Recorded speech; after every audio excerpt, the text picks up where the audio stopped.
అడిగేవాడు లేకపోతే అడ్డగోలుగా ఆక్రమించుకోవచ్చు. రాజకీయ అండ ఉంటే ప్రభుత్వ భూమిని సొంతం ఆస్తిలా మార్చుకోవచ్చు. కూటమి ప్రభుత్వంలో అదే తంతుగా ఉంది. ఇదే ఇప్పుడు నెల్లూరు జిల్లా ఇందుకూరుపేట మండలం గంగపట్నంలో జరుగుతున్న నగ్న సత్యం. సాక్షాత్తు శ్రీ చాముండేశ్వరి అమ్మవారి ఆలయానికి ఆనుకుని ఉన్న సుమారు 200 అంకణాల ప్రభుత్వ భూమిని ఒక వ్యక్తి ఎంత దర్జాగా ఆక్రమిస్తున్నాడో ఈ దృశ్యాల్లో చూడండి. ఈ విలువైన పోరంబోకు స్థలంలో వాణిజ్య భవనం నిర్మాణం శరవేగంగా జరుగుతోంది. ఇక్కడ విడ్డూరం ఏంటంటే అదే గ్రామంలో సచివాలయం కట్టడానికైనా రైతు సేవా కేంద్రం నిర్మించడానికైనా స్థలం లేదని అధికారులు సాకులు చెబుతారు.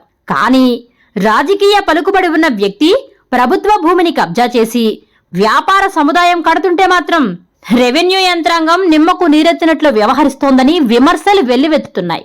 దీనిపై మండల తహసీల్దార్ మురళీకృష్ణను ఎస్ఎస్ న్యూస్ ప్రతినిధి వివరణ కోరగా ఈ విషయంపై ఇప్పటికే ఫిర్యాదులు అందాయన్నారు. వారిపై కఠిన చర్యలు తీసుకుంటామని హెచ్చరించారు. అదే మండలంలో ఇలాంటి ఆక్రమణలు జరిగి మా దృష్టికొస్తే చర్యలు తీసుకుంటామని తెలిపారు. అనంతరం మీడియాతో మాట్లాడారు.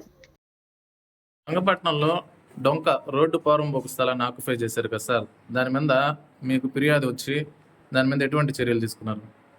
ఇందుకూరుపేట మండలం గంగపట్నంలో అమ్మవారి గుడికి వెళ్ళే దారిలో మనకి బస్ స్టాప్ ఆపోజిట్లో రోడ్డు పోరంబోకు డొంక పోరంబోకు ఆక్రమిస్తున్నట్లుగా మాకు నిన్న సమాచారం వచ్చింది. వెంటనే మా విఆర్ఓ వాళ్ళు వెళ్ళి ఆ యొక్క ఏదైతే కన్స్ట్రక్షన్ చేస్తున్నారో వాళ్ళని నిలుపుదల చేయడం అయింది. వాళ్ళకి చట్ట ప్రకారం కూడా మనకు అది యాక్చువల్గా డొంక పోరంబోకు అనేది పంచాయతీ పరిధిలోకి వస్తుంది కాబట్టి పంచాయతీ వారికి కూడా సమాచారం ఇచ్చాము. వారి ద్వారా కూడా నోటీస్ ఇచ్చి ఆ ఎంక్రోచ్మెంట్ రిమూవ్ చేయడానికి యాక్షన్ తీసుకుంటాం. అదేవిధంగా ఈ మండలంలో అలాంటి ఏదైనా ఉన్నా వాటి మీద కూడా అటువంటి చర్యలు ఉంటాయి. దృష్టికి ఏదైనా ఆక్రమణ జరుగుతుందని మా దృష్టికి వచ్చిన ప్రతి ఒక్కటి కూడా మేము అటెండ్ అవుతున్నాము. ఈ ప్రభుత్వ భూములకి ఎటువంటి ఆక్రమణ లేకుండా మేము చర్యలు తీసుకుంటాం. Please subscribe SS News AP.